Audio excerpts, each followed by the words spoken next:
సచివాలయంలో సీఎం చంద్రబాబు అధ్యక్షతన 18వ రాష్ట్ర స్థాయి పెట్టుబడుల ప్రోత్సాహక మండలి సమావేశం జరిగింది. ఇంధన, ఐటీ, ఎలక్ట్రానిక్స్, పర్యాటక మౌలిక సదుపాయాలు, పరిశ్రమలకు సంబంధించిన 50కి పైగా ప్రాజెక్టుల ప్రతిపాదనలపై చర్చించి ఎస్ఐపిబి ఆమోదం తెలిపింది. ఈ సమావేశానికి మంత్రులు నారా లోకేష్, టీజీ భరత్, అచ్చెన్నాయుడు, అనగాని సత్యప్రసాద్, కందుల దుర్గేష్, పయ్యావుల కేశవ్, బీసీ జనార్దన్ రెడ్డి, సిఎస్ సాయి ప్రసాద్, వివిధ శాఖల ఉన్నతాధికారులు హాజరయ్యారు. ఆంధ్రప్రదేశ్ అభివృద్ధిపై కూటమి ప్రభుత్వం సరికొత్త వ్యూహాలతో స్పీడ్ పెంచింది. రాజధాని అమరావతి నిర్మాణంతో పాటు తీర ప్రాంతాన్ని టూరిజం, పర్యావరణ పరంగా డెవలప్ చేసేందుకు ఒక ప్రతిష్టాత్మక ప్రాజెక్టును ముందుకు తీసుకెళ్తోంది. ఇందులో భాగంగా కోస్తా తీరంలో కోస్తా గ్రీన్ బెల్ట్ ను విస్తరింపజేసేందుకు డిప్యూటీ సీఎం పవన్ కళ్యాణ్ నడుం బిగించారు. ఈ రోజు సచివాలయంలో అటవీ, పర్యావరణ శాఖ అధికారులతో ఆయన కీలక సమావేశం నిర్వహించారు. గ్రీన్ జోన్స్ ఏర్పాటు ద్వారా సముద్రపు కోతను అడ్డుకోవచ్చని, తుఫానుల తీవ్రతను తగ్గించవచ్చని పవన్ కళ్యాణ్ చెప్పారు. సామాజిక అడవుల పెంపకంలో లోకల్ పబ్లిక్ ను భాగస్వామ్యం చేయడం వల్ల ఉపాధి కూడా లభిస్తుందని స్పష్టం చేశారు.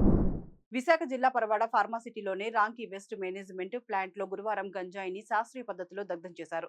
రాష్ట్ర హోంమంత్రి వంగలపూడి అనిత ఈ కార్యక్రమాన్ని ప్రారంభించారు. మొత్తం 490 కేసులకు సంబంధించిన 20,876 కేజీల గంజాయిని దహనం చేసినట్లు అధికారులు వెల్లడించారు.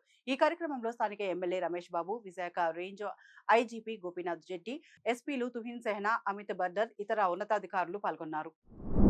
కర్నూలు నగరంలో అర్ధరాత్రి వైసీపీ మొగలు రెచ్చిపోయాయి. టీడీపీ కార్యకర్త జైతుం బాషాపై కర్రలు, రాళ్లతో విచక్షణ రహితంగా దాడి చేసి హత్యాయత్నానికి పాల్పడ్డారు. కిరాణా దుకాణానికి వెళ్లి వస్తుండగా మాటు వేసి ఈ దాడి చేశారు. తీవ్ర గాయాలైన భాషను కుటుంబ సభ్యులు కర్నూలు ప్రభుత్వ ఆసుపత్రికి తరలించారు. ఓట్ల సవరణలో వైసీ తప్పులను కనిపెడుతున్నాడనే కక్షతోనే జలీల్, ఫైజల్, అరీఫ్ దాడి చేశారని వన్ టౌన్ పోలీసులకు ఫిర్యాదు చేశారు.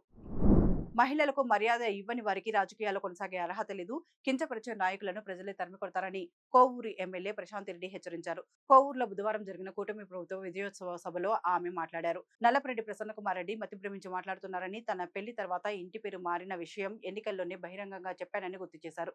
ప్రజలు తనను 55,000 ఓట్ల మెజారిటీతో గెలిపించారని, ఇలాంటి వ్యాఖ్యలకు భయపడే ప్రసక్తే లేదని స్పష్టం చేశారు. టమాటా ధరలు తగ్గుముఖం పడుతుండటంతో రైతులు నిరాశ చెందుతున్నారు. వారం రోజుల క్రితం జిల్లాలోని రామకుప్పం, వీకోట, పలమనేరు మార్కెట్లో క్వాలిటీ టమాటో బాక్స్ ధర రూ. 600, చిన్న సైజు రూ. 250 పలికింది. అయితే స్థానిక దిగుబడులతో పాటు తమిళనాడు నుంచి కూడా మార్కెట్కు టమాటాలు భారీగా వస్తుండటంతో క్రమంగా డిమాండ్ తగ్గింది. బుధవారం నాటికి టాప్ క్వాలిటీ బాక్స్ ధర రూ. 400, చిన్న సైజు ధర రూ. 120 పడిపోయింది. ఇటీవల వర్షాల వల్ల చీడపీడలు ఆశించడంతో మందుల కోసం రైతులు భారీగా ఇన్వెస్ట్ చేశారు. పెట్టుబడి పెరిగిన టైంలోనే రేట్లు పడిపోవడం వారిని ఆందోళనకు గురిచేస్తోంది. ఆంధ్రప్రదేశ్ మద్యం కుంభకోణం కేసులో ఇంటర్మీడియట్ రిలీఫ్ కోసం కీలక నిందితుడు వాసుదేవరెడ్డి ఈడీ కోర్టులో పిటిషన్ దాఖలు చేశారు. తన నాయనమ్మ చనిపోయారని, వారం రోజులు మధ్యంతర బెయిల్ ఇవ్వాలని కోరారు. దీనిపై కౌంటర్ దాఖలు చేయాలని కోర్టు ఈడీ అధికారులను ఆదేశిస్తూ విచారణ వాయిదా వేసింది. మద్యం స్కామ్ లో రవాణా అక్రమాల ఆరోపణలపై ఇటీవలే సూత్రధారి రాజ్ కసిరెడ్డి, అప్పటి ఏపీ బెవరేజెస్ కార్పొరేషన్ ఎండీ వాసుదేవరెడ్డిలను ఈడీ అరెస్ట్ చేసిన సంగతి తెలిసిందే. వీరిద్దరిని తమ కస్టడీకి ఇవ్వాలని కోరుతూ అధికారులు ఇప్పటికే కోర్టులో పిటిషన్ వేశారు. ఏపీలో ప్రభుత్వ వైద్య సేవలను నిర్వీర్యం చేస్తున్న వైద్యులపై రాష్ట్ర ప్రభుత్వం సీరియస్ అయింది. ఏళ్ల తరబడి విధులకు గైర్హాజరవుతున్న 43 మంది డాక్టర్లను ఉద్యోగాల నుంచి శాశ్వతంగా తొలగిస్తూ సంచలన నిర్ణయం తీసుకుంది. ఈ విషయాన్ని రాష్ట్ర వైద్య ఆరోగ్య శాఖ మంత్రి సత్యకుమార్ యాదవ్ వెల్లడించారు. గత 4 ఏళ్లుగా విధులకు రాని వారిని నోటీసులు ఇచ్చినా రెస్పాన్స్ లేకపోవడంతో సివిల్ సర్వీసెస్ రూల్స్ ప్రకారం ఈ యాక్షన్ తీసుకున్నారు. గత నెలలో కూడా డిఎంఈ పరిధిలోని 51 మందిని తొలగించారు.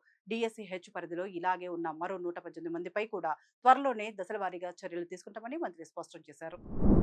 ఏపీ హోంమంత్రి అనితపై వైసీపీ అధికార ప్రతినిధి శ్యామల తీవ్ర స్థాయిలో విమర్శలు గుప్పించారు. తాడేపల్లిలో మీడియాతో మాట్లాడిన ఆమె హోంమంత్రికి మేకప్ మీద ఉన్న ప్రేమ మనుషుల ప్రాణాల మీద లేదని వ్యాఖ్యానించారు. జ్ఞానేశ్వరి, సాయి కృష్ణ కేసులపై ఎందుకు మాట్లాడటం లేదని ప్రశ్నించారు. సాయి కృష్ణను లాకప్ చేశారని ఆరోపిస్తూ ఎక్కువ కేసులున్న టీడీపీ లీడర్లకు ఎందుకు అదే ట్రీట్మెంట్ ఇవ్వడం లేదని నిలదీశారు. వైఎస్ జగన్ ఫ్యామిలీపై అనిత నీచంగా మాట్లాడుతున్నారని, కాకినాడలో చిన్నారి మిస్సింగ్ కేసును కూడా పట్టించుకోవడం లేదని శ్యామల మండిపడ్డారు. అమెరికా, ఇరాన్ మధ్య కుదిరిన ఒప్పందంలో పశ్చిమాసియా సంక్షోభానికి తెరబడింది. దీనివల్ల గ్లోబల్ మార్కెట్లో క్రూడ్ ఆయిల్ ధరలు తగ్గుతున్నప్పటికీ ఇండియాలో మాత్రం పెట్రోల్, డీజిల్ ధరలు ఇప్పుడే తగ్గవని సెంట్రల్ గవర్నమెంట్ క్లారిటీ ఇచ్చింది. పెట్రోలియం శాఖ సహాయ మినిస్టర్ సురేష్ గోపి మాట్లాడుతూ ఇటీవల లీటర్కు దాదాపు రూ. 3.94 మాత్రమే పెంచామని, అంతర్జాతీయంగా రేట్లు తగ్గినంత మాత్రాన దాన్ని వెంటనే తగ్గించలేమని చెప్పారు.